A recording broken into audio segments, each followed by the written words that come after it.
I'm concerned about the public safety risk around encampments and the support that we need to really focus on when it comes to those experiencing homelessness. And so, it's not without its challenges, and, we can't forget our first responders and the impacts to them. And as they see more tragedy and more calls and more difficulties, it affects a lot of people. And I think continuing to focus internally on our mental health programming, and we were fortunate this last year to see the government support the Before Operational Stress program that we could deliver for free to all of our staff, which is underway.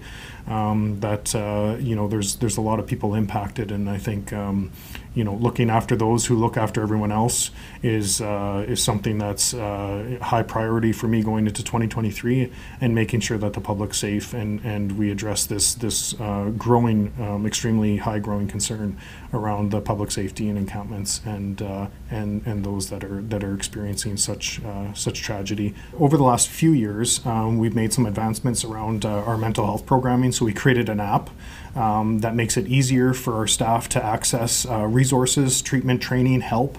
And so we're very excited with how that's caught on, and we continue to advance that to make sure that at your fingertips, if you need help, you can quickly call somebody or activate a system, because we also know that first responders, they're strong. They put on the face they need to put on, but they can be hurting, and so when they ask for help, we need to be ready to give that to them.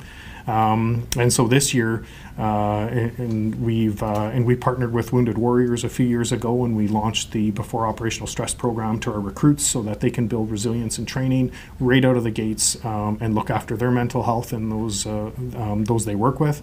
And this year we were able to launch it department-wide. I've looked across the country on what fire services are doing other than reactionary response, and there's very little out there, because this has been quite emerging and new, and not that there hasn't been those experiencing homelessness, but on this scale, that's been quite new. And I know talking to fire chiefs across the country, they're all grappling with how do we help people that need help, may not want help, but they're in situations that are dangerous.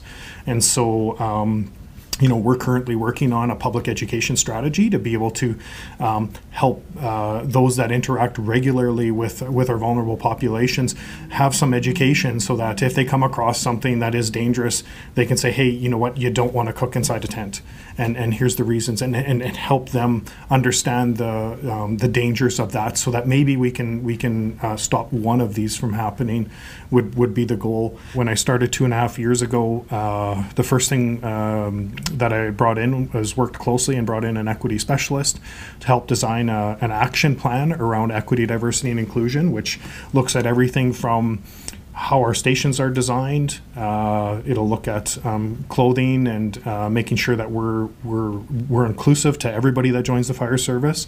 Our outreach program, improving our recruitment program itself to make sure that it's transparent, it's equitable, and remove bias wherever you can in the program. And so we've made some significant changes over the last year.